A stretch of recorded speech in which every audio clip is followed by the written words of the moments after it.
Can anybody hear me? You can all hear me? Okay, perfect. So today, actually today and also the next lecture, both lectures going to cover unsupervised machine learning. So we are going to break the unsupervised machine learning models into several different parts. And today we're just gonna, we're just gonna give you a kind of brief and general introduction to that and cover some of the specific models. Then we're gonna continue that kind of like the process to next lecture and still do the unsupervised machine learning next week. So first of all, I just want to give you guys kind of an introduction or some kind of general idea of what unsupervised machine learning is.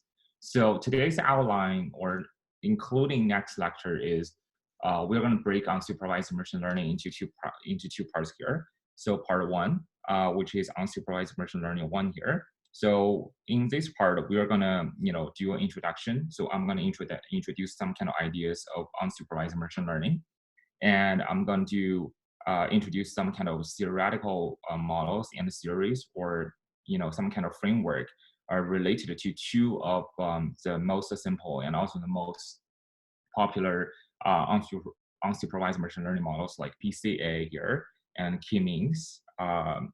And then in Yang and also Ray will actually give you guys a more detailed introduction to the application of the model, like how to use a library to do those kind of k-means and Pca for this part. And in next week, we're going to do the second part, and we're going to introduce some other dimensionality reduction skills. And we're also going to do some other kind of like classroom models, except for Pca and the k-means. Okay, so that's kind of like an outline for today and also next week. So part 1, I just want to give you guys some kind of introduction of unsupervised machine learning. So what is unsupervised machine learning?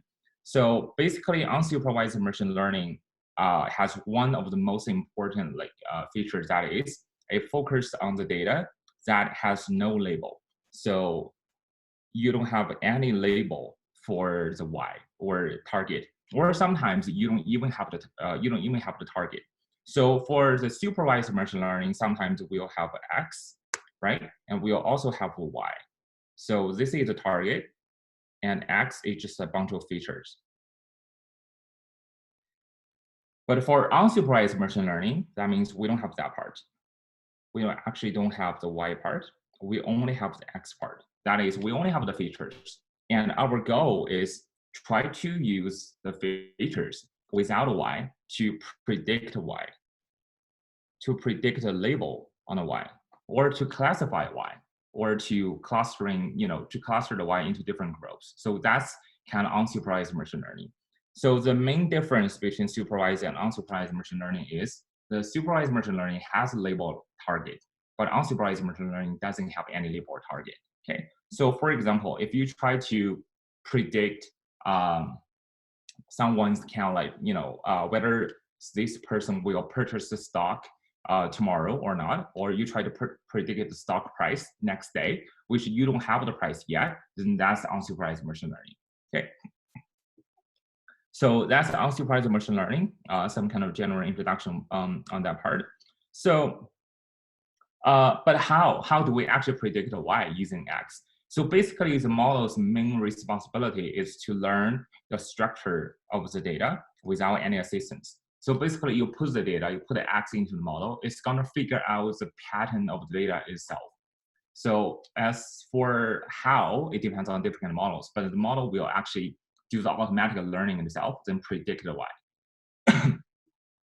So this kind of like a nature of the unsupervised machine learning actually created like two kind of challenges, or some kind of like drawback, and also some kind of advantage of the model.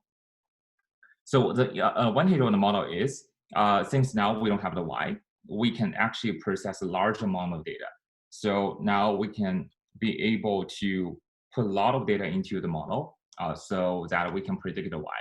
So and that doesn't require any manual label. So you don't have to label y yourself.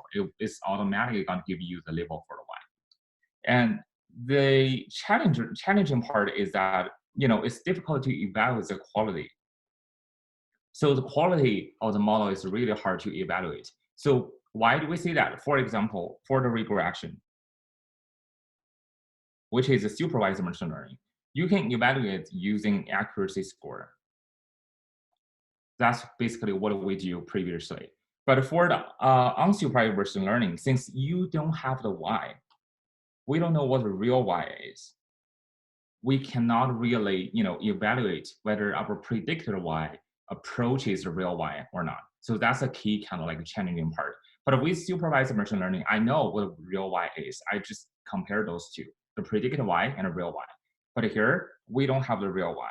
So it's really hard to actually, evaluate how good our performance or the prediction on the y is going to be. Okay, so that's a challenging part of the unsupervised machine learning, and that's still like in the most frontier, frontier like research those days for machine learning. So it depends on different models. We do have some kind of measurements that we can use to evaluate the quality, but sometimes those kind of measurements cannot be 100% perfect. Okay.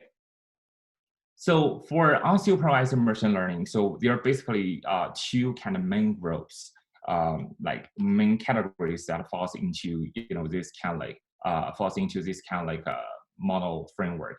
So the first part is called dimensionality reduction. So dimensionality reduction is mainly used with one data visualization. So basically try to make the data looks better or more easier to understand. The second is try to remove the redundant kind of features and remove the features that are multicollinear with each other. Okay. So graphically speaking, it just looks like we have high dimension 1, 2, 1, 2, 3, 3-dimension graph right here. Sometimes we have more, probably we have 1,000 dimensions. That means, when you draw the graph, it's going to be a lot of different coordinates. In that kind of, from that kind of perspective, it's going to explode, the dimensions so that you can barely draw each kind of point on different kind of dimensions over there, right? Sometimes, this is really hard to interpret because when you show this graph, like a 1,000 dimension to your boss, it's not going to work. It's really hard to, take all this kind of point on where it is.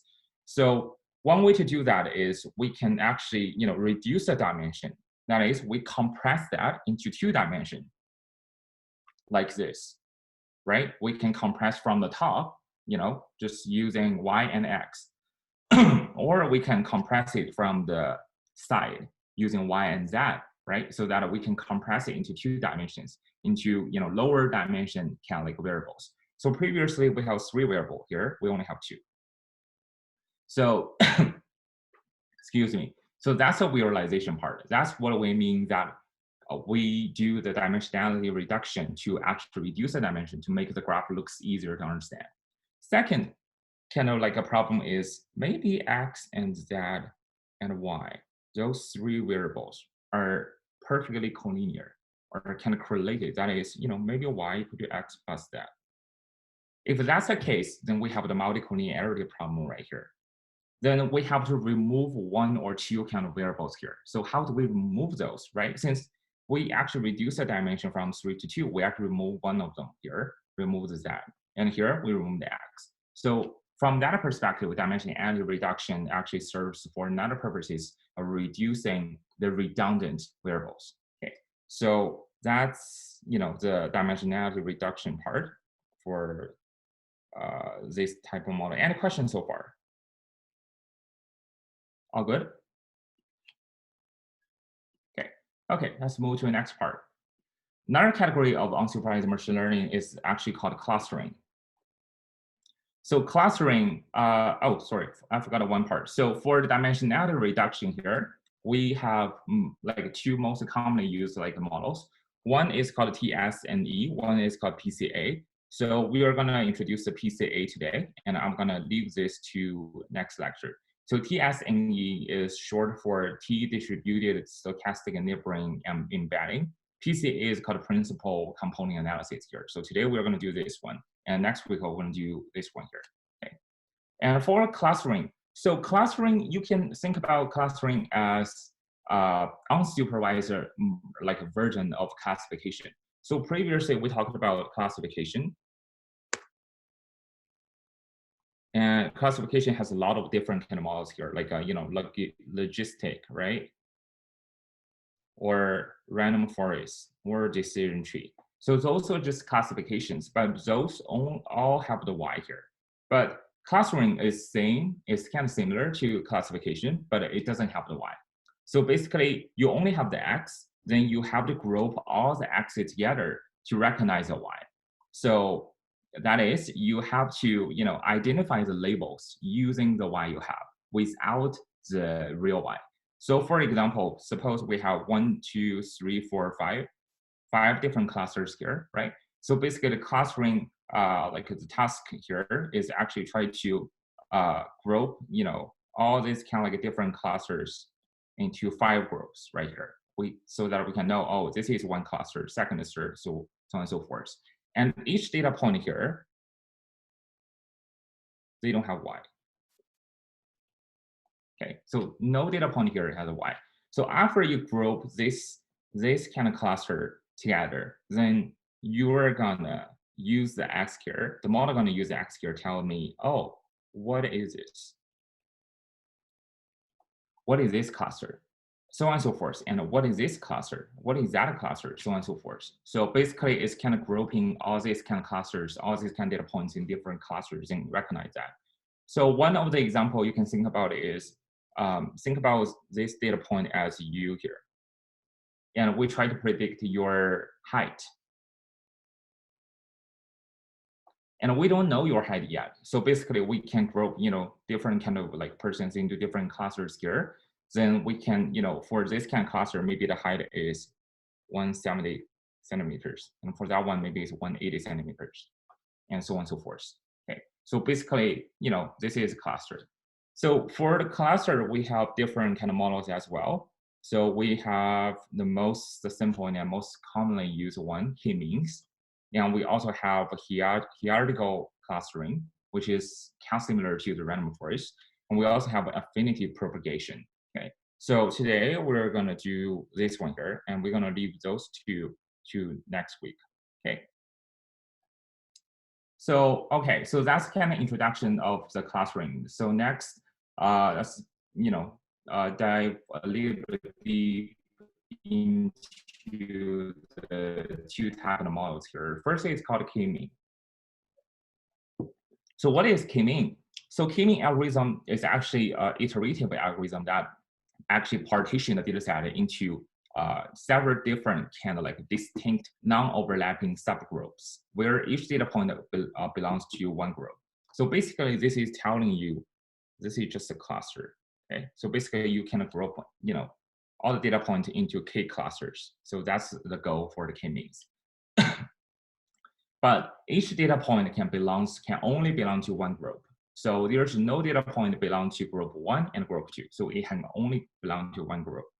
So alternatively, k-mean algorithm identifies the key number of centroids. Centroids means, okay, basically means the center point.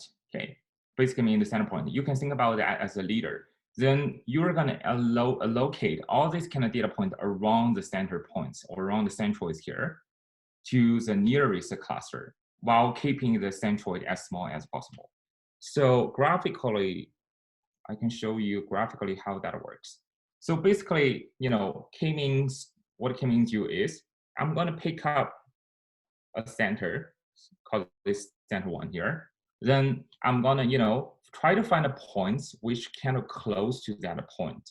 So for example, I find a point here.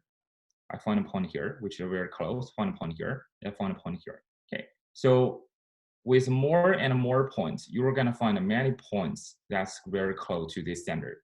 Then this one is the cluster. Okay. So basically, you try to calculate the center and the distance between the center and the data points so that their distance are the smallest. Then you recognize that this kind of whole group as a cluster. Okay. But how do we do the model? And what is going on? Like, what is the underlying steps we use for k-means? So first step is we select a number of the clusters. That is, how many clusters do you want for the k-means? Do you want 3, do you want 2, or do you want 1? Okay, so you have to pick the key that you think is the optimal number. Okay, but most of the time we don't have the optimal number in mind, so we just randomly pick the k here, and we change that later. So if you pick the clusters k, that means now we have 1, 2, 3, 4, 5. Suppose k equal to 5 different kind of centers. Okay, we have 5 centers here because you have k growths. That means you should have 5 centers.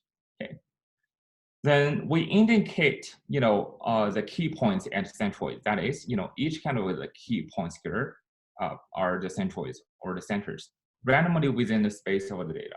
Next step is we are going to attribute each observation to its closest centroid. So what we do is we pick up one data point, suppose it's right here. Then we are going to calculate the distance between this data point to that center, and that, and this, and that, and this.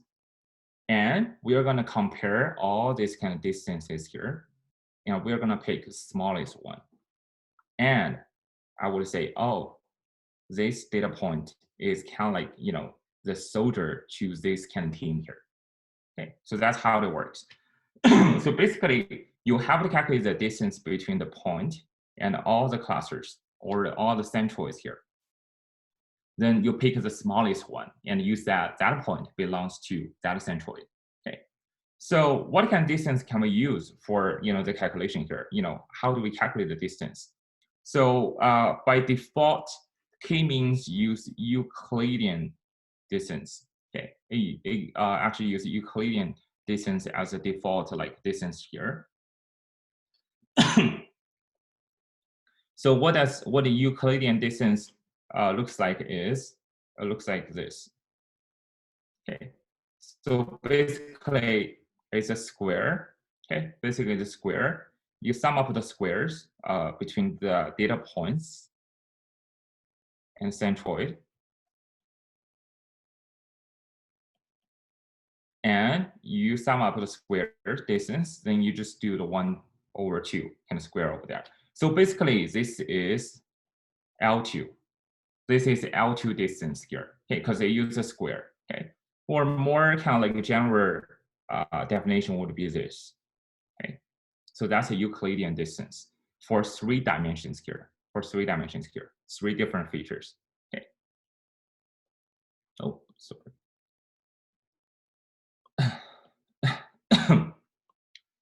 But you could have many other choices. There's so according to the blog by Deep Region, he said there's no best distance measures. So there's no best distance measures. This is just one of the choice. The choice of the distance, the choice of the distance measures will influence your clustering, of course, because when you use different kind of metrics to calculate the distance, then it's going to give you a different conclusions of which one's the closest one, right? So it's affect your clustering, but it depends on the data set and on the objective. Okay, so this is the default, but you can choose any other ones here. You can choose any other ones right here. For example, average distance, weighted Euclidean, and so on and so forth. Those can also be chosen. Depends on what kind of objective you have over there.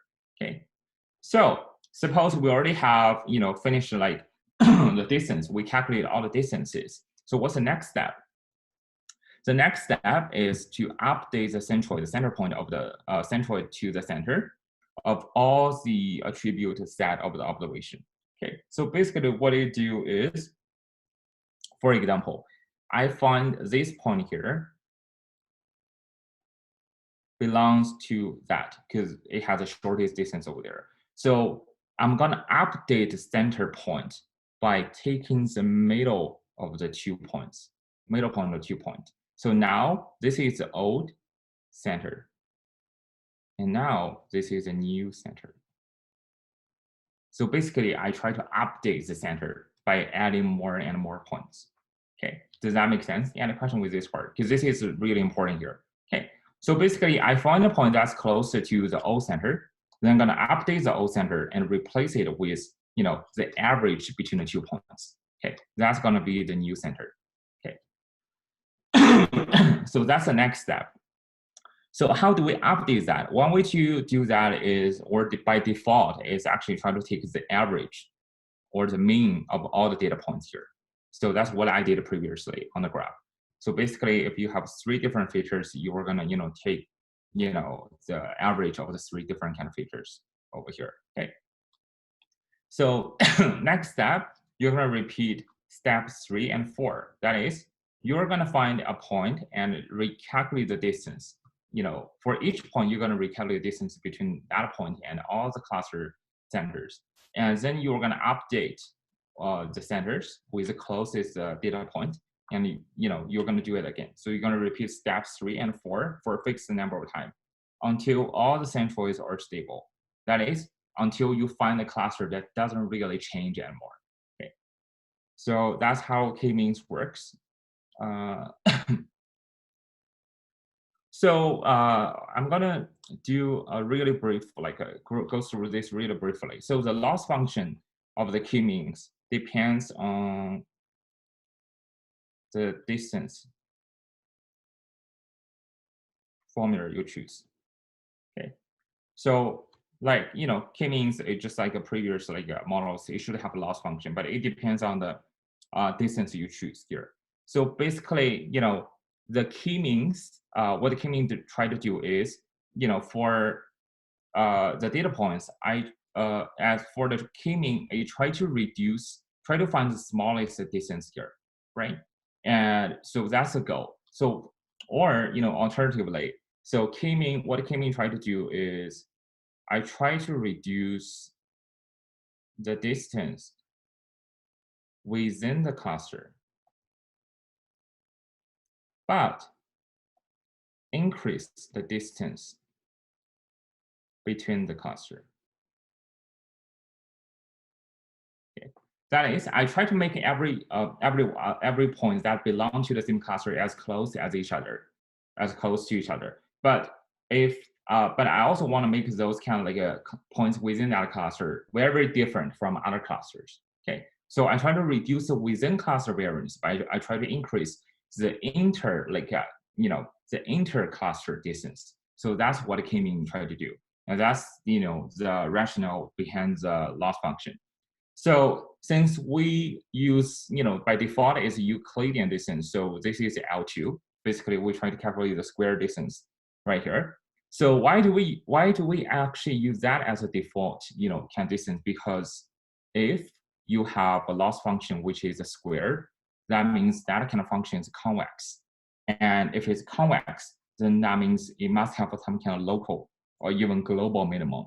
At the end, it will converge. Why we care about converge?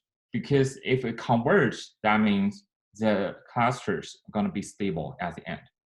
Otherwise, if it doesn't converge, we cannot find the boundaries of the clusters. It must converge. It must have the local minimum so that I can stop over there, and I know, okay, this is a perfect kind of cluster over there. But if it cannot converge, I cannot find the boundaries of all the clusters over there. Okay, try to understand that part. But if you don't, that's okay. This is just one of the interview questions that being asked for the loss function here. Okay. So next part, how do we actually evaluate the k-means? The evaluation mainly focus on one kind of question here. That is this point here. How do you choose the optimal number of k? That's the key kind of question, or the key kind of point to evaluate the model. So basically, the evaluation of the k-means lies on the evaluation of the case. How do you gonna tell your boss the k equal to 5 is the optimal one? So that's the key kind of evaluation here. So there are 2 kind of common ways to evaluate the k here. One is called the elbow method. So the elbow method is going to calculate the within cluster sum of squared average or square distance. So for each different cluster, for each different case, this kind of elbow method going to calculate the within cluster, that is in the cluster, the sum of the square distance across all the clusters. across all clusters for different value of the key. And we already call that WSS, within cluster sum of squares. Okay, so after we calculate that, we're going to plot this against key, against the number of the clusters, and it's going to look like this. So the horizontal axis is the number of the clusters. Okay, it could be 1, 2, 3, 4 until 10 here, and vertical axis is the within cluster sum of a squared distance here. Okay, so if k equal to 1, the total within sum of squares should be very high because you only have one cluster, right? But if now the cluster increased to 2, then the within cluster distance reduced because you partition the groups, the data points into 2 groups, so you can reduce the variance here, and it's going to keep reducing theoretically, and we're going to find a point where the reduce is not that significant anymore. What I mean is you're going to find a point that from where the reduce or the decrease is decreasing at a decreased rate. So from this point to this point, it's a really big jump. And from that point to this point, it's okay. This point to this point is okay. But starting that point, the reduce is getting smaller and smaller. So this is the point where you should stop. That means adding another clusters, adding another actual one cluster doesn't really help to reduce the variance anymore. Okay, so the optimal number of the cluster would be 4 here. Okay, that's the elbow method, which is a commonly used elbow method. So one of the most commonly asked the interview question is, for the elbow method, what is the y-axis? Okay, so you have to understand this is y-axis here. So that's elbow method here. And let's skip another part.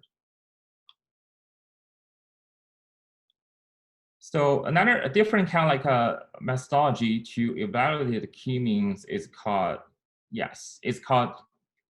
silhouette method. Okay, silhouette method. So silhouette method basically just tells you a formula to calculate the number that tells you how similar the data point is to its own cluster relative to other cluster. That is, how similar you are to the members within your group compared with the other group. Okay. So basically, I'm going to skip the formula part, but I'm going to tell you this is the final formula. Okay, and it should be a value between -1 and 1 here, and a higher, silhouette score is better. Okay? Is more desirable.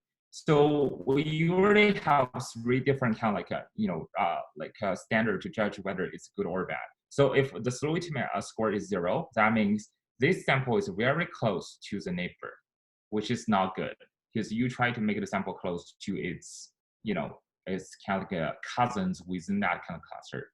If silhouette score, if S equal to 1, that means the sample is very far away from the neighbor, which is good because we try to keep, the data points from far away from other cluster. If it's -1, this is the worst case. That is, you totally put that data point into the wrong cluster. Okay, so the higher the better. 1 is the best. 0 is kind of kind of in the medium, which is kind of no better than random guessing. And this one is the worst one. Okay. So that's the 2 ways you can use to evaluate k-means. So next part, the pro and cons for the k-means.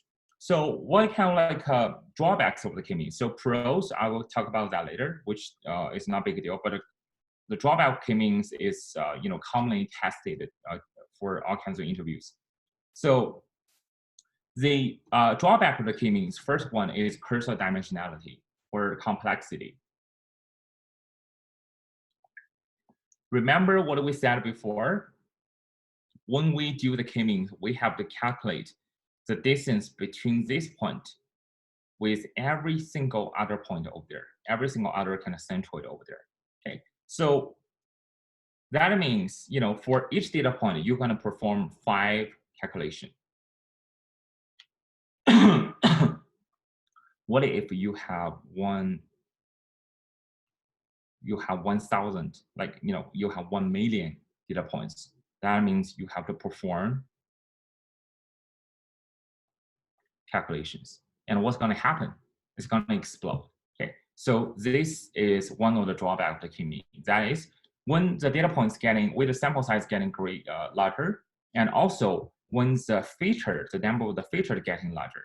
Here we only talk about one feature, right? We only talk about this data point, that data point. We in one dimension here, right? But if you have like 3, 4 different features, that's going to be 5 times 4 or 5 times 100. It's going to explode the whole kind of algorithm. So in that kind of model, the dimensionality going to destroy the result you have. Second is the spherical clusters. So what it means by spherical clusters is just like this. Because the algorithm first pick up the center point, then it's going to pick up all the points close to them. So in the process of the clustering, it should look like, oh, this is the center point.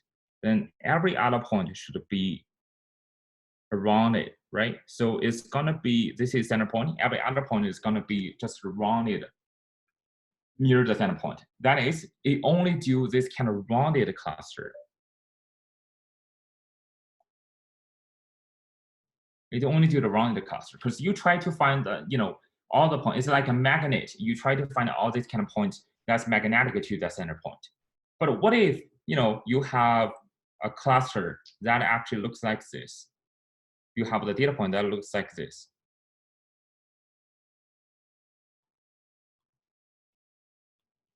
Which is like an S shape. This is one type of the data points. The second type of the data points, it looks like this.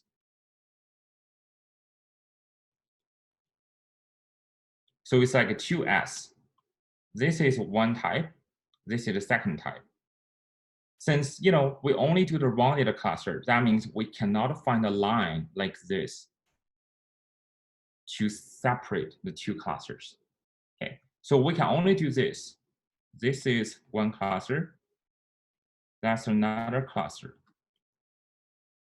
We can separate the two clusters. Just doing the two rounded like an X here. But for the S shape or other shape, we cannot do that.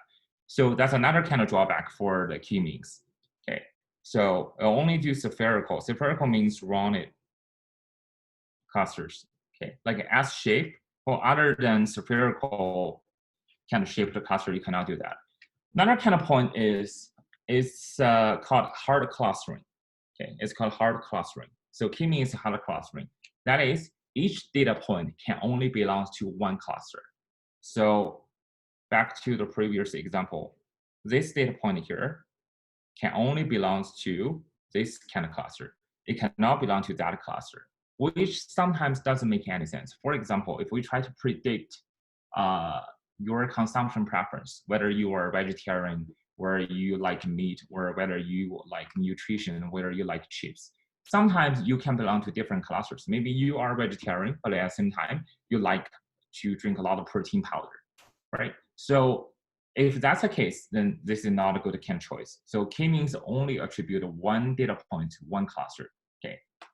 Next part is k-means is kind of sensitive to the outliers. Okay. So for example,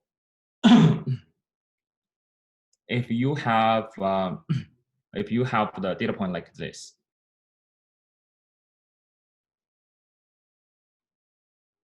then you have an outlier which is far, far away from that.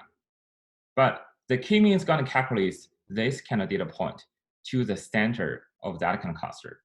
And if we have, other clusters, any other clusters like this, right here, then the distance between this cluster and that cluster center and this cluster center is obviously larger than this. So that one is larger, this one's smaller.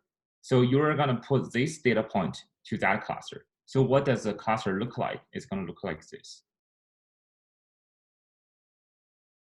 Basically going to look like this.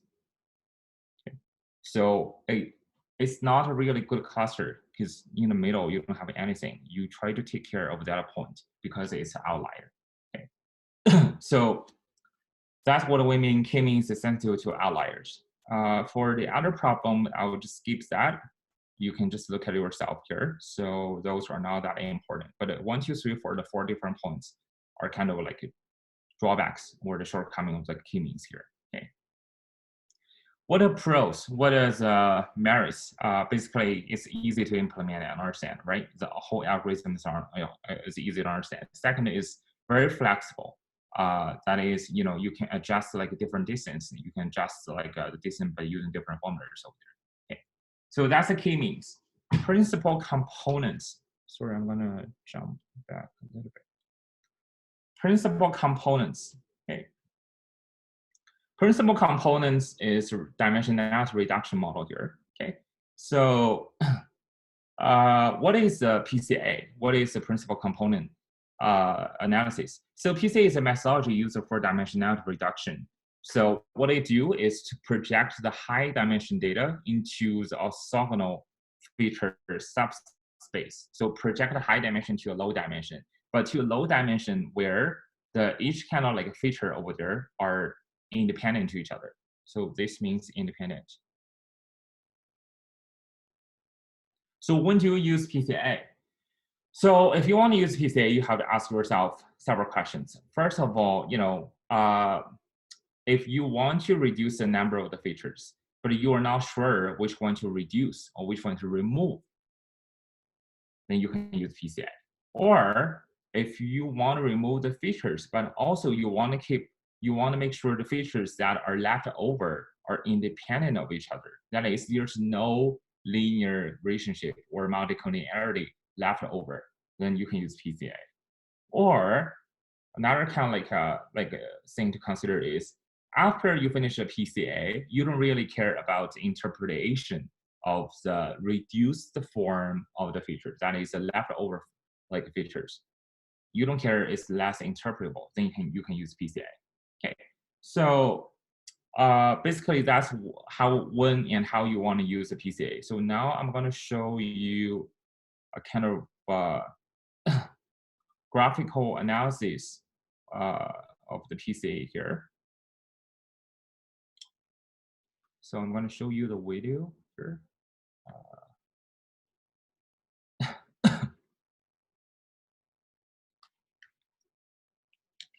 So basically, this video here, I strongly recommend the stat class kind of video with Josh Stammer. He's a genius. He actually published a lot of videos that actually illustrate a lot of complicated models in simple languages. So I strongly recommend his channel to you guys. And this is one of the videos he actually published recently about the PCA here. So it's going to show you, all this kind of process. How do we do the PCA step by step? Or the samples could be businesses, and the variables could be market capitalization and the number that we measure for each one and gene 2. Simple data set, it does it, and how to use it to get deeper insight into your data. Let's start with the simple data set. We've measured the transcription of 2 genes, gene 1 and gene 2, in 6 different mice. Note, if you're not into mice and genes, think of the mice as individual samples, and the genes as variables that we measure for each sample. For example, the samples could be students in high school, and the variables could be test scores in math and reading. Or the samples could be businesses, and the variables could be market capitalization and the number of employees. Okay, now we're back to mice and genes, because I'm a geneticist and I work in the genetics department. If we only measure one gene, we can plot the data on a number line. Mice 1, 2, and 3 have relatively high values, and mice 4, 5, and 6 have relatively low values. Even though it's a simple graph, it shows us that mice 1, 2, and 3 are more similar to each other than they are to mice 4, 5, and 6. If we measure 2 genes, then we can plot the data on a 2-dimensional XY graph. Gene 1 is the x-axis and spans one of the 2 dimensions in this graph. Gene 2 is the y-axis and spans the other dimension. We can see that mice 1, 2, and 3 cluster on the right side, and mice 4, 5, and 6 cluster on the lower left-hand side. If we measured 3 genes, we would add another axis to the graph and make it look 3D, i.e. 3-dimensional. The smaller dots have larger values for gene 3 and are further away. The larger dots have smaller values for gene 3 and are closer. So basically the gene here, gene 1, 2, 3 are the features, are the axes we try to use. And all the mouses here are just samples. So one sample, you can think of that as one unit or one person. If we measured 4 genes, however, we can no longer plot the data. 4 genes require 4 dimensions.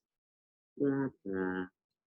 So we're going to talk about how Pca can take 4 or more gene measurements, and thus 4 or more dimensions of data, and make a 2-dimensional Pca plot. This plot will show us that similar mice cluster together. We'll also talk about how Pca can tell us which gene, or variable, is the most valuable for clustering the data. For example, Pca might tell us that gene 3 is responsible for separating samples along the x-axis. Lastly, we'll talk about how Pca can tell us how accurate the 2D graph is. To understand what Pca does and how it works, let's go back to the dataset that only had 2 genes. We'll start by plotting the data. Then we'll calculate the average measurement for gene 1 and the average measurement for gene 2. With the average values, we can calculate the center of the data. From this point on, we'll focus on what happens in the graph. We no longer need the original data. Now we'll shift the data so that the center is on top of the origin in the graph. Note, shifting the data did not change how the data points are positioned relative to each other. This point is still the highest one, and this is still the rightmost point, etc. Now that the data are centered on the origin, we can try to fit a line to it. To do this, we start by drawing a random line that goes through the origin. Then we rotate the line until it fits the data as well as it can, given that it has to go through the origin. Ultimately, this line fits best. But I'm getting ahead of myself. First, we need to talk about how Pca decides if a fit is good or not. So let's go back to the original random line that goes through the origin. To quantify how good this line fits the data, Pca projects the data onto it. And then it can either measure the distances from the data to the line and try to find a line that minimizes those distances, or it can try to find a line that maximizes the distances from the projected points to the origin. If those options don't seem equivalent to you, we can build intuition by looking at how these distances get larger when the line fits better. Now, to understand what is going on in a mathematical way, let's just consider one data point. This point is fixed, and so is its distance from the origin. In other words, the distance from the point to the origin doesn't change when the red dotted line rotates. When we project the point onto the line, we get a right angle between the black dotted line and the red dotted line. That means that if we label the sides like this, A, B, and C, then we can use the Pythagorean theorem to show how B and C are inversely related. Since A, and thus A squared, doesn't change, if B gets bigger, then C must get smaller. Likewise, if C gets bigger, then B must get smaller. Thus, Pca can either minimize the distance to the line or maximize the distance from the projected point to the origin. The reason I'm making such a fuss about this is that, intuitively, it makes sense to minimize B and the distance from the point to the line. But it's actually easier to calculate C, the distance from the projected point to the origin. So Pca finds the best fitting line by maximizing the sum of the squared distances from the projected points to the origin. So, for this line, Pca projects the data onto it, and then measures the distance from this point to the origin. Let's call it d sub 1. Note, I'm going to keep track of the distances we measure up here. And then Pca measures the distance from this point to the origin. We'll call that d2. Then it measures d3, d4, d5, and d6. Here are all 6 distances that we measured. The next thing we do is square all of them. The distances are squared so that negative values don't cancel out positive values. Then we sum up all these squared distances. And that equals the sum of the squared distances. For short, we'll call this SS distances, or sum of squared distances. Now we rotate the line, project the data onto the line, and then sum up the squared distances from the projected points to the origin. And we repeat until we end up with the line with the largest sum of squared distances between the projected points and the origin. Ultimately, we end up with this line. It has the largest sum of squared distances. So this part is kind of redundant. Basically, you try. What you try to understand is just we try to fit a line to this kind of point so that we have the smallest sum of squares for for the distance between this point and the line. So basically, it's like a linear regression. You can understand that way. This line is called principal component 1, or PC1 for short. PC1 has a slope of 0.25. In other words, for every 4 units that we go out along the gene 1 axis, we go up 1 unit along the gene 2 axis. That means that the data are mostly spread out along the gene 1 axis, and only a little bit spread out along the gene 2 axis. One way to think about PC1 is in terms of a cocktail recipe. To make PC1, mix 4 parts gene 1 with 1 part gene 2. Pour over ice and serve. The ratio of gene 1 to gene 2 tells you that gene 1 is more important when it comes to describing how the data are spread out. Oh no, terminology alert. Mathematicians call this cocktail recipe a linear combination of genes 1 and 2. I mention this because when someone says PC1 is a linear combination of variables, this is what they're talking about. It's no big deal. The recipe for PC1, going over 4 and up 1, gets us to this point. We can solve for the length of the red line using the Pythagorean theorem, the old a squared equals b squared plus c squared. Plugging in the numbers gives us a equals 4.12. So the length of the red line is 4.12. When you do PCA with SVD, the recipe for PC1 is scaled so that this length equals 1. All we have to do to scale the triangle so that the red line is 1 unit long is to divide each side by 4.12. For those of you keeping score, here's the math worked out that shows that all we need to do is divide all 3 sides by 4.12. Here are the scaled values. The new values change our recipe, but the ratio is the same. We still use 4 times as much gene 1 as gene 2. So now we're back to looking at the data, the best fitting line, and the unit vector that we just calculated. Oh no, another terminology alert.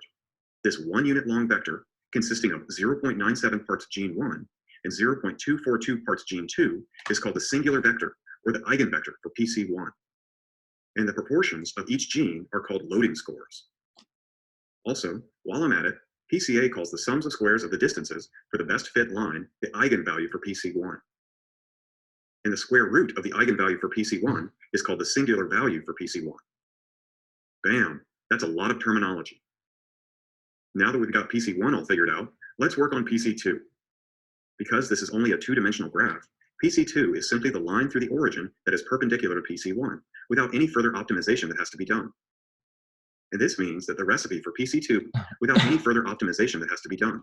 So this is what I mean by orthogonal. That is, you try to find like a subspace with like a lower dimension. So this is PC1 and PC2. This is one of the feature. Another feature should be perpendicular to that feature, so that those 2 features have a 0 correlation.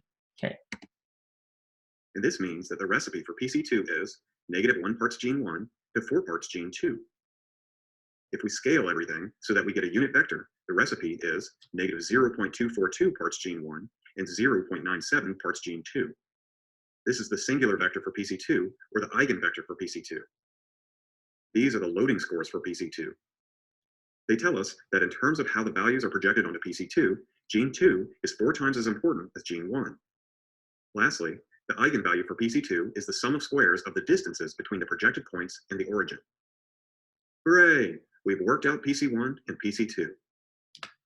To draw the final PCA plot, we simply rotate everything so that PC1 is horizontal. Then we use the projected points to find where the samples go in the PCA plot. For example, these projected points correspond to sample 6. So sample 6 goes here, sample 2 goes here, and sample 1 goes here, etc. Double bam. So here is another really important part. So PCA here does actually finish the dimensionality reduction part by using the 2 kind of like lower dimension and put points right here. But also, as you can see, but the poster didn't mention it here, but as you can see, it also performs the clustering. So PCA can not only serve as a dimensionality reduction, but actually most of the time, it can also serve as a clustering kind of like an algorithm. For example, those 3 are one cluster, those 3 another cluster. So how do we judge those 3 are the one cluster? That is basically you just calculate the distance between that point to this PCA, that distance to that point and this PCA, and so on and so forth. And you also calculate the distance between that point to PC2 and that point to PC2. And you try to compare those kind of distances and put the similar distance together. So those three will be one cluster, and that three will be another cluster. That's how PCA is done using singular value decomposition. Okay, one last thing before we dive into a slightly more complicated example. Remember the eigenvalues? We got those by projecting the data onto the principal components, measuring the distances to the origin, then squaring and adding them together. We can convert them into variation around the origin by dividing by the sample size minus 1. For the sake of this example, imagine that the variation for PC1 equals 15 and the variation for PC2 equals 3. That means that the total variation around both PCs is 15 plus 3 equals 18. And that means PC1 accounts for 15 divided by 18 equals 0.83, or 83% of the total variation around the PCs. PC2 accounts for 3 divided by 18 equals 17% of the total variation around the PCs. Oh no, another terminology alert. A scree plot is a graphical representation of the percentages of variation that each PC accounts for. We'll talk more about scree plots later. Bam! Okay, now let's quickly go through a slightly more complicated example. PCA with 3 variables, in this case that means 3 genes, is pretty much the same as 2 variables. You center the data, you then find the best fitting line that goes through the origin. Just like before, the best fitting line is PC1. But the recipe for PC1 now has 3 ingredients. In this case, gene 3 is the most important ingredient for PC1. You then find PC2, the next best fitting line, given that it goes through the origin and is perpendicular to PC1. Here's the recipe for PC2. In this case, gene 1 is the most important ingredient for PC2. Lastly, we find PC3, the best fitting line that goes through the origin and is perpendicular to PC1 and PC2. If we had more genes, we just keep on finding more and more principal components by adding perpendicular lines and rotating. In theory, there is 1 per gene or variable, but in practice, the number of PCs is either the number of variables or the number of samples, whichever is smaller. If this is confusing, don't sweat it. It's not super important, and I'm going to make a separate video on this topic in the next week. Once you have all the principal components figured out, you can use the eigenvalues, i.e., the sums of squares of the distances, to determine the proportion of variation that each PC accounts for. In this case, PC1 accounts for 79% of the variation, PC2 accounts for 15% of the variation, and PC3 accounts for 6% of the variation. Here's the scree plot. PC1 and PC2 account for the vast majority of the variation. That means that a 2D graph using just PC1 and PC2 would be a good approximation of this 3D graph, since it would account for 94% of the variation in the data. To convert the 3D graph into a 2-dimensional PCA graph, we just strip away everything but the data in PC1 and PC2. Then project the samples onto PC1 and PC2. Then we rotate so that PC1 is horizontal and PC2 is vertical. This just makes it easier to look at. Since these projected points correspond to sample 4, this is where sample 4 goes in our new PCA plot, etc., etc., etc. Double bam. To review, we started with an awkward 3D graph that was kind of hard to read. Then we calculated the principal components. Then, with the eigenvalues for PC1 and PC2, we determined that a 2D graph would still be very informative. Lastly, we used PC1 and PC2 to draw a 2-dimensional graph with the data. If we measured 4 genes per mouse, we would not be able to draw a 4-dimensional graph of the data. Wah, wah. But that doesn't stop us from doing the PCA math, which doesn't care if we can draw a picture of it or not, and looking at the scree plot. In this case, PC1 and PC2 account for 90% of the variation, so we can just use those to draw a 2-dimensional PCA graph. So we project the samples onto the first 2 PCs. These 2 projected points correspond to sample 2. So sample 2 goes here. Bam! Note, if the scree plot looked like this, where PC3 and PC4 account for a substantial amount of variation, then just using the first 2 PCs would not create a very accurate representation of the data.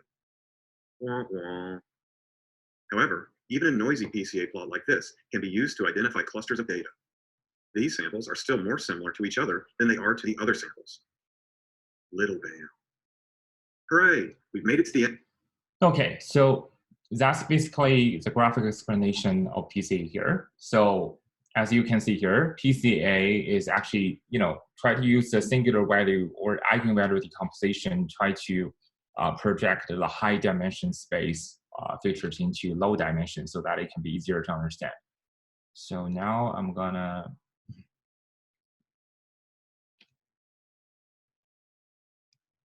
share my screen again.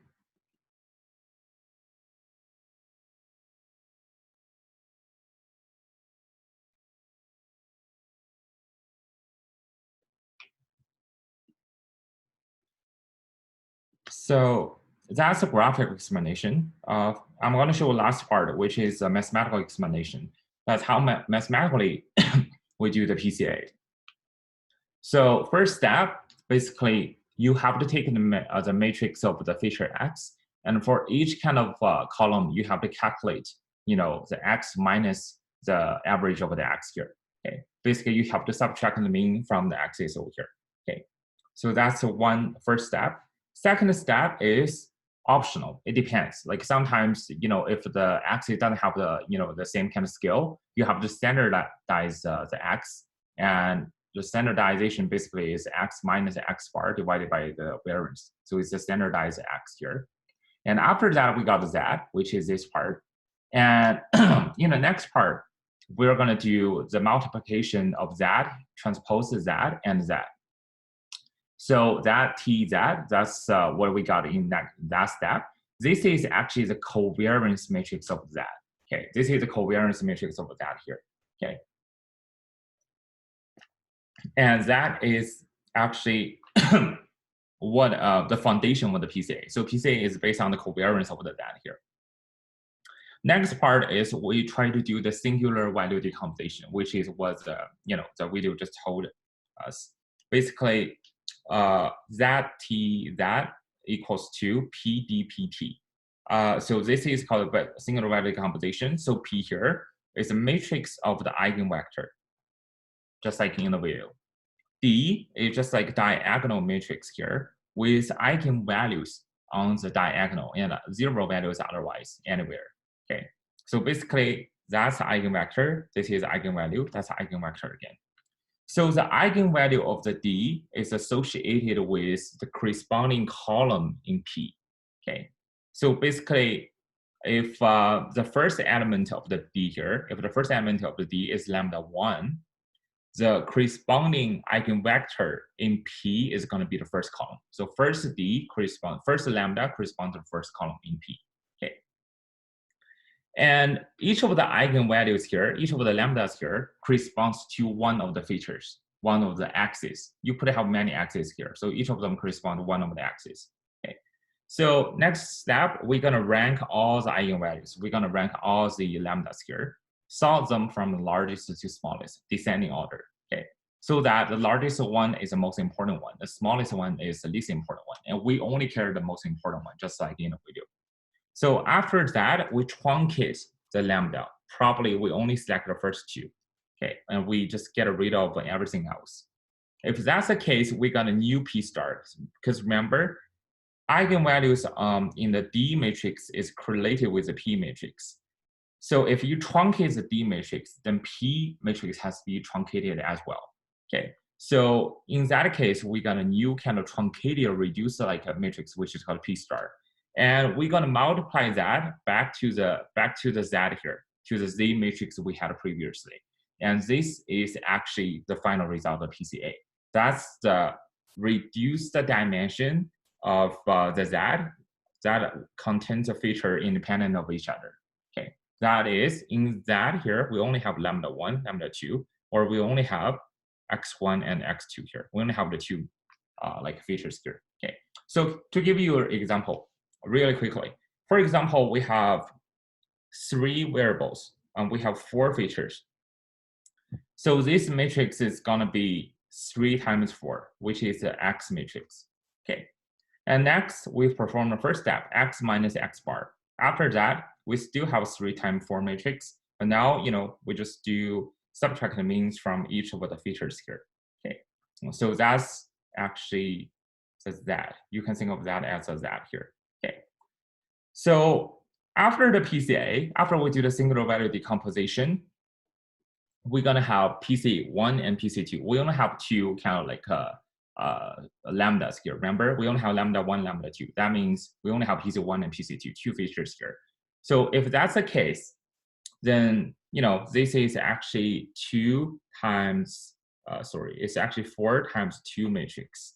And this is actually the P star. Okay, so this is the P star, which is reduced like P matrix we have.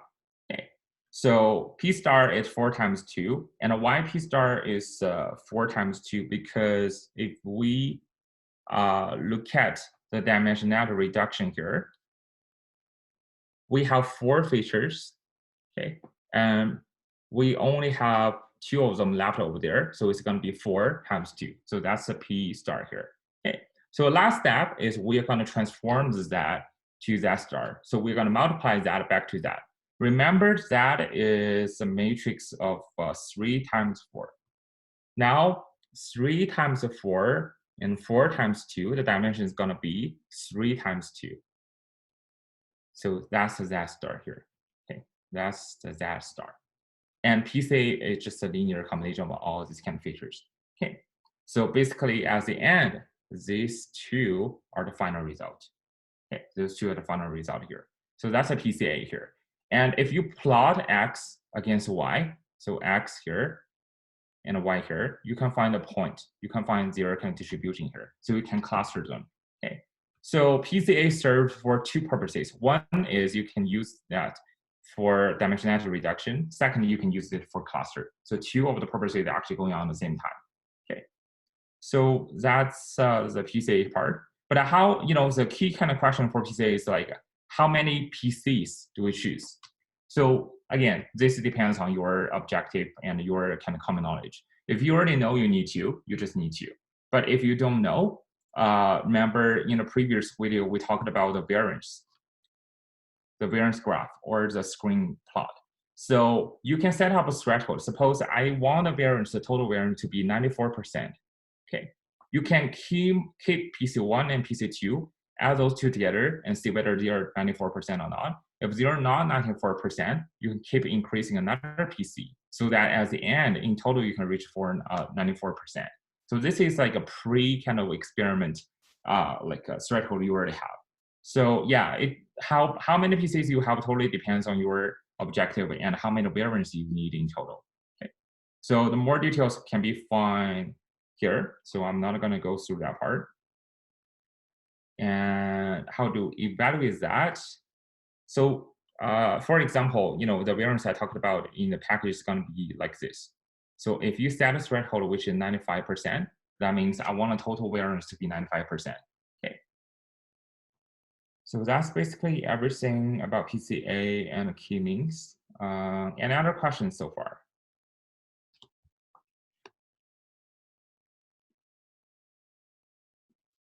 No question? Perfect. So that's all my part. So, okay, I think we got a question here. Okay, no question. All good. Okay, so that's basically my part. So I'll leave that to Ray and Yang for the library kind of like illustration. I'll just like leave the meeting for now because I have some kind of personal issues and apology for that. Okay, all right. You guys have a great time.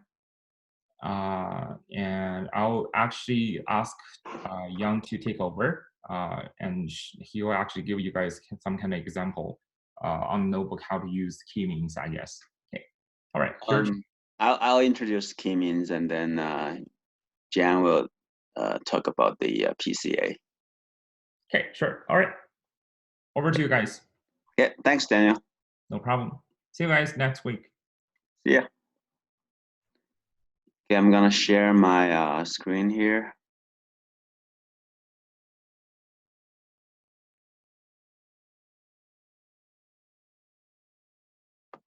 Are you guys able to open this notebook in Collaboratory? Because I find this Collaboratory is very useful if you don't want to install any of the Jupyter notebook. And you can also use some of the GPU functionality there. So you just need to manage your runtime. You can choose GPU. So, but for this one, we probably only need the CPU version. The same thing if you go to the Kaggle, you can also utilize the Kaggle notebook there as well. So based on the theoretical introduction that by Daniel, so I'm going to show you in the notebook about some of those theoretical background and also how we use the k-means package from scikit-learn. So basically, the first chunk of this code is trying to set up some of the plotting functionality. So we import matplotlib, seaborn, and of course NumPy. And in the sklearn, the data sets, we have some generators that can help us generate a bunch of random samples. Is for us to basically, this function is called make blobs. So with this make blobs, we can tell them how many samples we want and also how many centers. So the center here is basically the centroids Daniel just introduced. And also you can tell it the standard deviation, which is how spreaded this sample data will be around that center. And then of course, if you want to reproduce any results, you'll choose a random state. Then by running this function, we can plot these points. If we run this, we can see here that this data set, we can clearly see there are 4 centers, and around each center we have a bunch of sample data. They have different values on the x-axis and also the y-axis. Now this is our data set. As Daniel mentioned, with the clustering by k-means, is that we don't have any labels. So we're going to use this k-means technique to generate a bunch of labels, trying to label the clusters of these samples. So basically, what we're trying to do is trying to label these ones as cluster 1, and these ones are cluster 2, and all the rest of them as well. So here in scikit-learn, you can import k-means from sklearn.cluster, and here we can basically say we wanna because as Daniel mentioned, in k-means algorithm, we need to tell the algorithm how many centroids we wanna have. So this is a must-have input. So we'll choose 4, because for the demonstration purpose, we generate our data set with a 4 centroids. Then it's very easy to use. We just pass our data set x into this k-means fit function. Then it'll do the calculations here to basically clustering all those data sets. Then we'll use this predict. Excuse me. We'll use this predict function to generate the labels. So here we'll say, I want my y label. I want to pass my k-means.predict x to my y label. So if we run this, then my y k-means will have a bunch of labels there. Then we can plot it. So we'll plot the data set, which is the first column is the x-axis, and then the y-axis. These were colored by the labels. So the k-means will have 4 different labels. And will also in the theoretical part, basically each cluster will have a centroid, and the centroid is the average among all the data around in that particular cluster. So we're going to plot the centroid as well. So the centroid will be a single point in each cluster. When we run this, you can see that we have 4 clusters with different colors, and the grayish dot is the centroid. It is average of all these points in this cluster. Same thing with the rest of the clusters as well. Here, so we have seen that it is very easy to use the k-means functionality from scikit-learn, but we also want to kind of dive deeper into the algorithm itself. So if we recall what Daniel just mentioned, so basically in the k-means we have 2 steps. The first step is to start. We'll randomly give a starting point, a starting centroid for each cluster, and then we'll calculate all the Euclidean distances of every point to each centroid. Then we'll do the average, so that we'll find out the averaged centroid for each cluster. After that, we'll iterate this process, trying to minimize. So basically, every time when we find a new centroid, we want to compare our new centroid with our previous one. If the distances between the new one and the old one becomes stable or not changing anymore, then we'll find the optimum solution. So you can read them yourself later. So basically, these are 2 steps, and I can show you them in details from this graph. So here, the first step we'll give you a random initialization. So let's say we tell the algorithm we want to have 4 clusters. So initially we give them 4 starting point randomly. So these are the random 4 initial centroids. Then the next step is the expectation step. Is that we give them 4 random steps. Then we were going to calculate.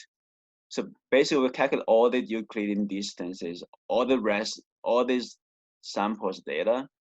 When we calculate the distance, we'll find what is my closest centroid. Once we found that one, we'll assign all these data points to this particular centroid. So here you can see the different colors. So all these blue colors dots, they're assigned to the blue centroid. The green ones are assigned to the green centroid, and the purple one are assigned to this purple centroid. After this expectation step, then we'll do it's called maximization, but really it does is we're going to have an average function of all these blue points, and then we'll do the average again for all the green points. Same thing, we'll average out all the purple points. Now we can see that we have once we did the average, we will find a new position for this new centroid, which is this blue dot. So we can see there is an error. So the previous centroid is this dot. Then when we found the new centroid, we move the centroid from the previous one to a new one. Same thing with the green clusters and purple ones. So we move from the previous centroid to the new one. And then meanwhile, we're going to say, these are our new centroid. So we'll repeat this process again. And then after we've chosen this new centroid, we'll do the calculations of distances from all the samples to our new centroid. When we've done these distance calculations, we'll group them again, and then we'll repeat the steps. Basically, we're choosing a new centroid. We can find that my new centroid is moving very very short distance from my old centroid. So we'll repeat these processes. Once we find that my new centroid is barely moved from my old centroid, then we'll say, okay, my algorithm has found the optimum solution. So this is our final cluster. You can see that this is our centroid, the 4 centroids, and also the surrounding colored dots are our samples in each cluster. So the algorithm actually, if we don't use the k-means function from in Python, then we can actually write our own k-means function. So it's very easy. So the code here is we import the so-called pairwise distance argument, which is minimize the distances function. We can import that from scikit-learn matrix. We define a function. We give the function the x is our data sets or the samples we want to cluster. N clusters is how many clusters we want to have. Then give it a random state number. So we choose 2. Here we generate, we can generate a this is our initialization centroid. So we randomly initialized. So we give them the number of n clusters, which is 4 here. These are our initialized centers, and we do a loop.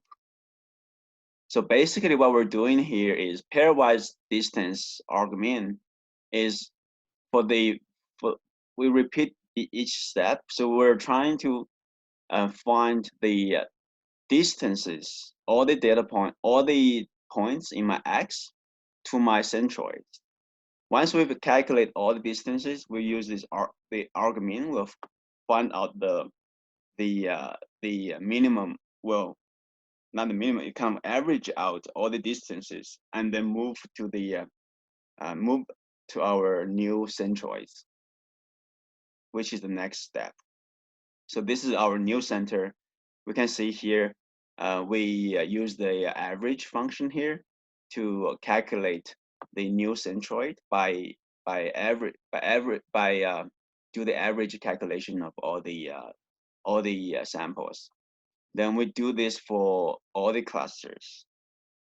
Then we'll have a kind of a converge statement. We use an if statement.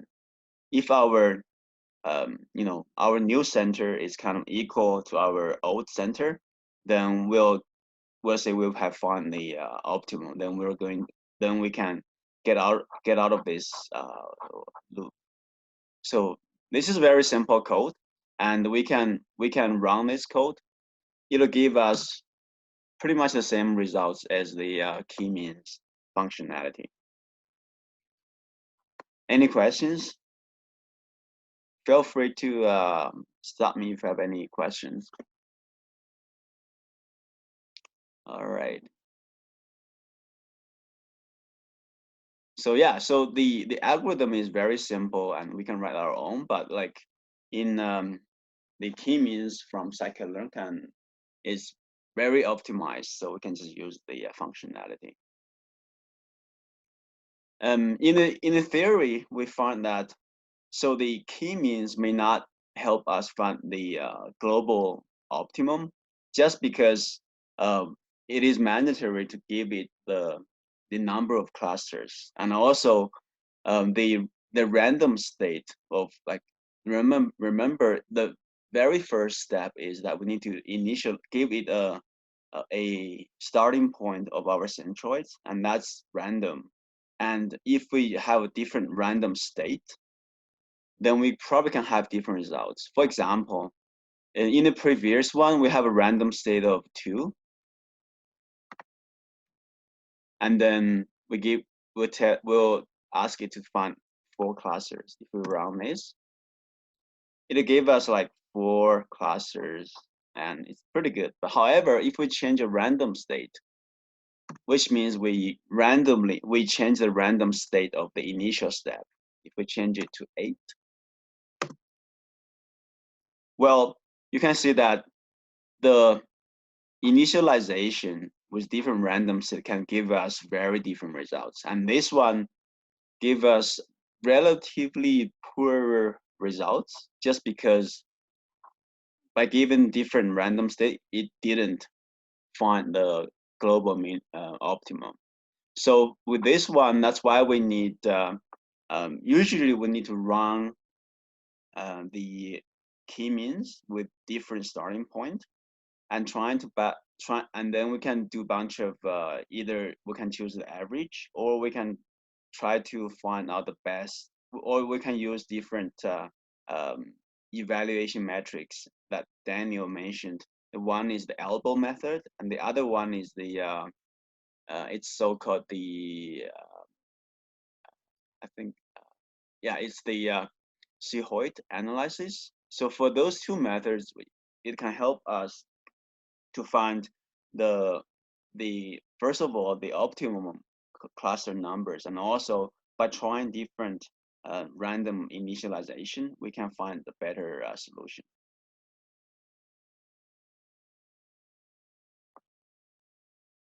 And if we keep going here,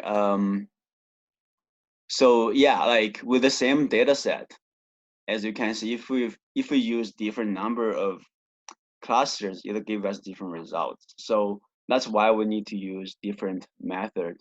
The first one Daniel mentioned was the Hoyt analysis. I can show you how this analysis looks like. So basically, graphically, we can generate these graphs. If you still remember, it's between -1 to 1. So the closer the values to the 1, the better the clustering. So use this example. If, for example, if we choose 2 clusters, then we cluster this data set into 2 clusters, and we can see that we have cluster 1 and cluster 0. They're fairly good. Like they're both over 0.7. However, you can see that like cluster 1 and cluster 0, their differences are pretty big. So it's from 0.7 for label 0, but it's almost 0.9 for 0, 1. So which means that even though we have relatively good cluster them, but we're still haven't done a very good job in terms of the cluster 0, which means we probably can divide into more clusters. Then we try 3 clusters. Here, when we try 3 clusters, you can see that there's cluster 0, the value is less than 0.6. It's fairly okay, but still not the best. When we choose 4 clusters, here you can see that all the values for the 4 clusters, they're evenly distributed. So they're almost the same to each other, and they're all greater than 0.6, and this looks really good. And then we keep going. If we get 5, well, cluster 2 and cluster 4, they're very poor, and they're not evenly distributed as well. If we choose 6, it's even worse. It's like you have like some clusters, like they're less than 0.5, and you have some ones that are fairly good. So we can based on these graphs, we can find that if we choose 4 clusters, give us relative the best results. There's another technique. It's called the elbow analysis. Actually, in Python, it's very easy to do. There's a so here we so in when you call the k-means functionality, in k-means there is a method called inertia. Inertia is basically to show you the variance that the cluster. Once we have the cluster, you calculate the variance. So the lower the variance, the better the clustering. So here we can just give it a for loop, and this is, we have these seven. We'll increase the cluster from 1 to 7, and then we'll run the k-means for each cluster. So n cluster equal to k, do the fit, and also we'll record this inertia. So we're going to call this k-means dot inertia, which will give us the variance. Then we'll save it to the inertia list. If we run this, and then we plot the cluster numbers versus our inertia, which is the variance. And then based on the elbow method, we can see that cluster 4 is the elbow which we're looking for. It's basically the variance is decreasing drastically until hitting number 4. Then the variance is decreasing, like, pretty much steady. So here we find our elbow, which is our optimum cluster numbers. And from the theory we just learned is that the k-means is limited to linear clusters, which means if we have it is only calculating the distances from all our points to the centroid. So it do not consider the nonlinear relationships. Take this one for example. So if I have these data points as curves, if we use the k-means method, basically choose based on the smallest distances. So either cluster these ones as one cluster, because all these ones, they have a they're closer to the centroid for the purple cluster, and also the other one will be the yellow ones. So it is not good for the nonlinear clustering, that's why Daniel mentioned that there's spectral clustering technique, and also some other techniques which we're gonna learn next week. So we should pay attention that if we find the data set is not linear, we can't use the k-means directly until we do some kind of transformation of our data set into linear state. Then we can use the k-means, but we can learn them in more details next week. And here's the spectral clustering technique, and Daniel briefly mentioned, but it's available in scikit-learn. So if you want to see, we can run this very quickly. It'll generate fairly good results. So for such type of data set, it's better to use other clustering techniques other than k-means. All right, we can see some applications of k-means technique. First of all, if you have learned any deep learning, the deep learning 101 will always use the digits numbers from the MNIST data set, which is to identify the digit numbers from bunch of graphs. Actually, we can use k-means to do the same task without any labels. For the MNIST data set, they have labels, but here we don't have to use the labels. We just use k-means to clustering different images, and then find out what numbers they are. So we can do that by using k-means. Here's an example we can see here. So we can import the data sets from scikit-learn. We can see the data shape is 64 because usually it's 8 by 8. It's a gray images and it's 8 by 8 pixels. So here to do this clustering, it's actually very simple. So we'll, the key means is our the function we import from scikit-learn, and we have 10 digits, and we give a random state, and we will use these key means and fit predict. Basically, we're trying to predict the label of this data set, and then we'll do this predict. You can see it's very fast. Now we have already clustered these data sets into 10 different groups. So let's think, if this algorithm works good, now we have already grouped our digital data sets into 10 groups. So we can select this, we can print out the centroid for each group. It should be able to show us some of the images. And if the 10 centroids, they should be different from each other. So they should be from 0 to 9.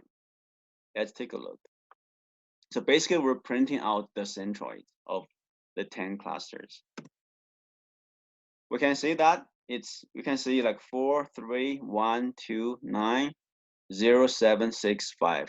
This one is not very clear, might be 8, but you can see that by using the key means, we don't have to use the deep learning or use the convolutional neural network to do this image classification. So depends on your problem. Sometimes it can be relatively quick and with relatively good accuracy.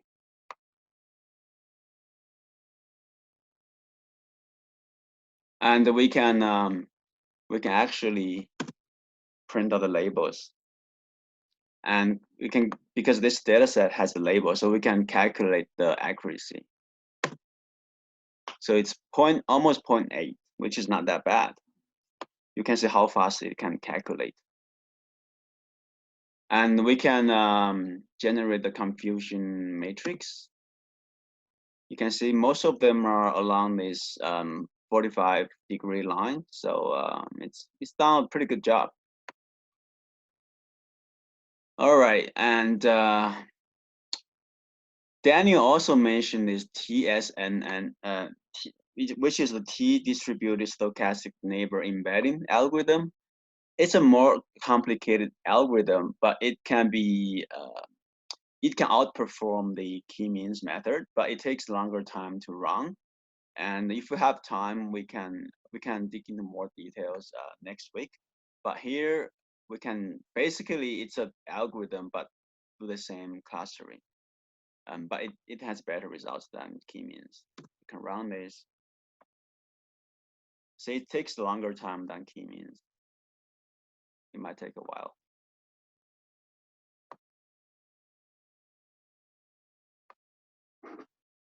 Feel free to ask me if you have any questions. So it achieved 0.93, which is pretty good. Okay, the last example is the color compression. So we know that like Pca is a method that we can reduce the dimensionality, and also by doing this unsupervised learning, we can also automatically reduce the dimensionality by reduce the clusters into smaller ones. Take the image, for example. This is a color image. We have millions of, we have different, each pixel have a different color. So for each pixel, it stores a unique color scheme. But we can see that some of those pixels, they have very similar colors. So what we're trying to do is if we can group all those similar colored pixels as one, then we can significantly reduce the number of colored pixels like into very, very smaller numbers. Here's an example from the same thing from scikit-learn datasets. So this is the color picture we have. If we look at the size, so we have the three is our RGB channels, and it's 80 by 80 pixels. So it has a lot of like it takes a lot of space to store such image. Then what we can do is we can reshape them, because we're trying to do the clustering and we want to visualize the pixels in the color space. So which means we'll kind of flatten the data a little bit, and also we're trying to plot the pixels. We're just trying to have here we haven't used any of the clustering technique yet. We just want to see like in the how many possible colors in that image. As we can see, we have the red and green. We have a lot of data points, and by using our human eyes, we can easily say, oh, we can actually group all those different points together, so we can reduce our possible colors. How about we try to, in this image, we have 16 million possible colors. However, if we try to use the k-means to group them into about 16 clusters, which means we can compress this color image from 16 million to 16, which is a million reduction. Now we're going to use the k-means to do this. However, as we mentioned, the k-means algorithm is, first of all, dimensionality can be a threat, because it can take a long time to run, and also the number of data points will affect the performance. That's why there's another method. It's called mini batch, which is we only take a subset of the data to compute the centroids. So by choosing these subsets, so basically we're not going to run the distance calculation for all the 16 million dots. We're going to choose a subset of them and run the average and to get the centroids. So by import this mini batch k-means, it has pretty much the same input. So if the input is 16 clusters, and then we fit into our data set, then we'll plot them against our new cluster ones. It'll run.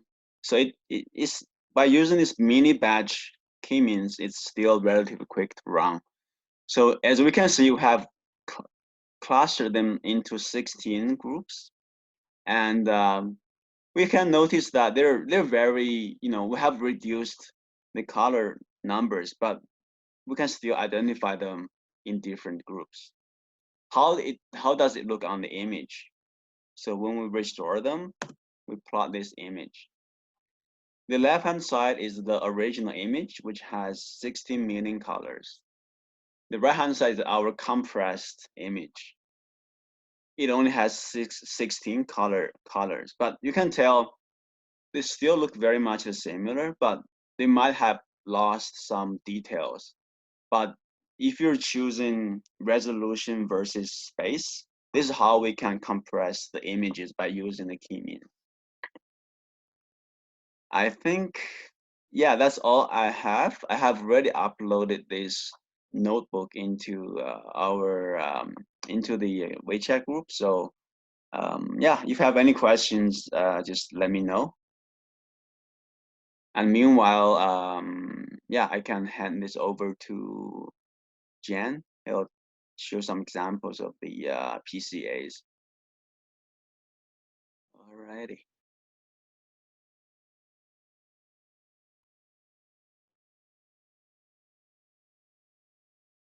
All right, I'll give this to Jen.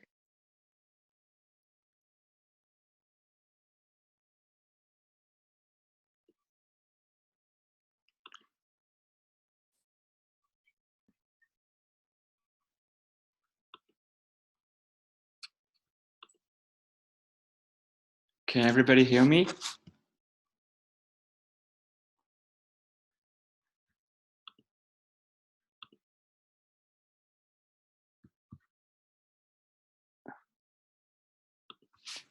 Can everybody hear me? Yes, Okay. we can hear you. Okay, thank you. So for me, I'll just quickly introduce how to perform the PCA with scikit-learn in Python.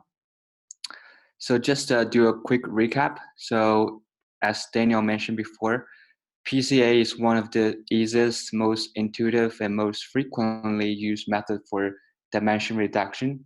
And how it works is that it will use orthogonal transformation to convert a set of observations of possible correlated variables into a set of values of uncorrelated variables, which we call principal components. So the whole motivation behind this is that if you think when you use an algorithm for a task like classification, in machine learning, not all the attributes or features will contribute well to the generalization capacity of your model, because some of the irrelevant and correlated variables can even decrease the performance of some algorithms and even contribute some issues such as overfitting. And for some real-world data sets, it can contain hundreds of even thousands of attributes. So it is your responsibility to choose the best set of dimension of the data that will make your model performs better. So that is when the PCA kicks in. So in this section, I will quickly show you example. I will use the famous iris datasets as example to show how we're going to do the PCA in Python. So first of all, let's import some libraries we need. So I imported Matplotlib and Seaborn for visualization, and I also imported Pandas and NumPy.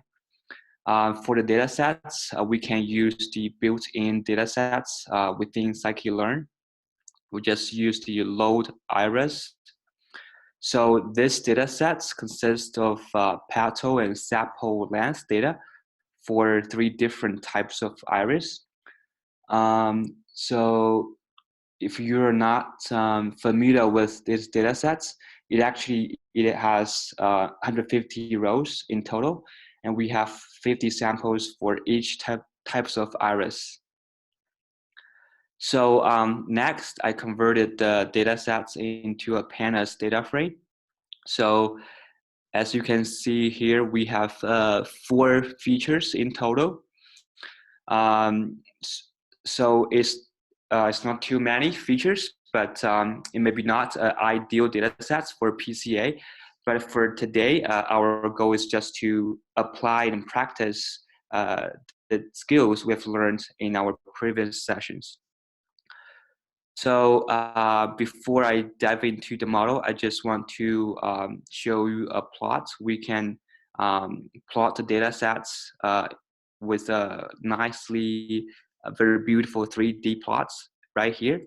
As you can see, we have 3 clusters of data. Each cluster represents 1 class of this iris flower. So the next, I want to show how PCA can improve the results of a simple model. So first of all, I will try to use a simple decision tree to classify the types of the iris flower with the original data sets. So as you can see here, I just use the decision tree classifier within scikit-learn. and I used the train test split function to split the data into training sets and test sets. And I will measure the performance using the accuracy matrix. So as you can see here, the result was actually not too bad. We had the results of 89% of accuracy. But now I just want to try this again. But this time I will try to apply the principal component analysis first to reduce the dimension to the 2 dimensions. So from this chunk of the code, as you can see, if we want to perform PCA within scikit-learn, it's actually pretty easy.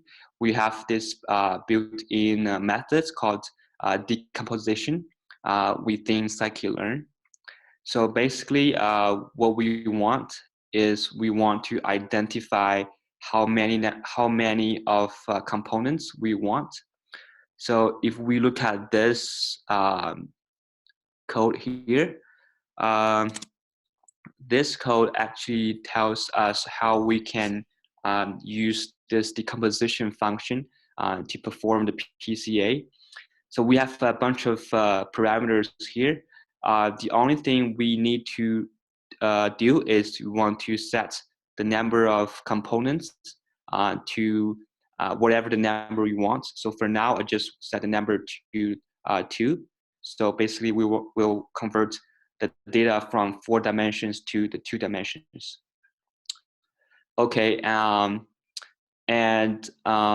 in this package, it also used a singular value decomposition, SVD. So as Daniel explained before, it is a widely used technique to decompose a matrix into several component matrices. So it will does 2 things. First, it will reduce the dimension of this matrix. Second, it will expose more useful and interesting properties of the original matrix. So before we're gonna train the model, we want to make sure that the input data is centered. So that's why I removed the mean of each column from the original data sets. So after we got this centered data set, we will use this data to fit to our PCA function.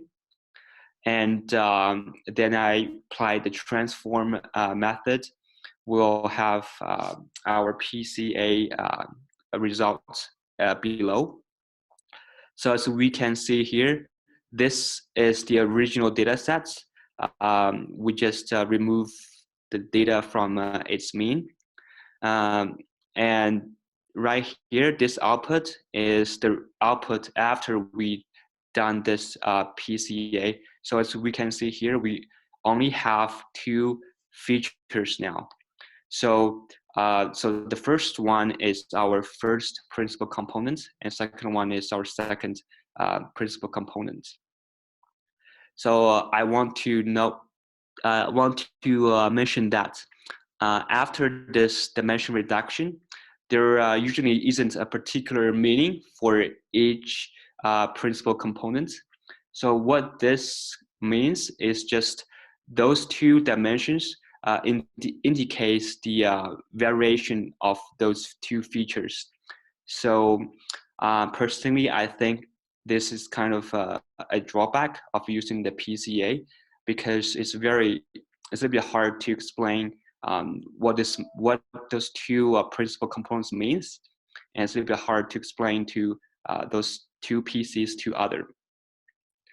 So what I did next is I plot the PCA outcome using a scatter plot. So as we can see here, the x-axis is our first principal component, and our y-axis is our second component. So if you remember, Daniel mentioned that PCA will also do the clustering by itself. So we can see here those 3 types of iris class they were well separated from each other. So which means if we use Pca, it will improve the cluster function to this model. So, so after I done this Pca, let's retrain the decision tree model and to see if we can improve the accuracy of this model. So here's what I did. So I just retrain our model again, but I used the data after doing the Pca. So as we can see from the result, the accuracy actually increased, but it's not increased significantly in this case. But for other cases, like if we have huge data sets with hundreds of dimensions, Pca usually will drastically improve the accuracy of the decision trees or other ensemble methods. The last thing I want to talk about is what we call explained variance. So what this explained variance mean is it will tell you how much information or variance can be attributed to each of these principal components. So it is very important because when you convert those two-dimensional space into a two-dimensional one, you will lose some of the information or variance when we do this. So it's better to know this information. So next, I will show you how we can calculate this variance in Python. So basically, within Pca, we can use this attribute called Pca.explained variance ratio, as you can see from the result here. So actually, for the first principal component, it contains around 92% of the variance, and for the second component, it only contains 5%. So together, those two components contains almost 98% of the information, which is a very good sign. So yeah, so one of the takeaways are the first principal component, it determines the direction of the highest variability in our data. So that's why we call it the first principal components. And second one will generally capture the remaining variance in the data sets and is uncorrelated with our first principal components. So yeah, that's pretty much it for me. I hope you enjoy learning how we can perform the Pca in Python, and now you may realize that it is a very powerful tool for the higher dimensional data, and we can also use Pca to do the clustering. So yeah, that's it for me today. If you have any questions, feel free to ask.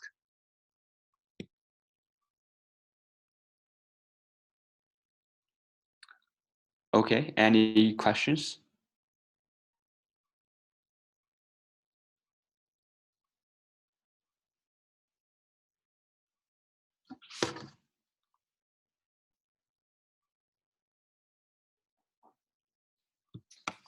Okay.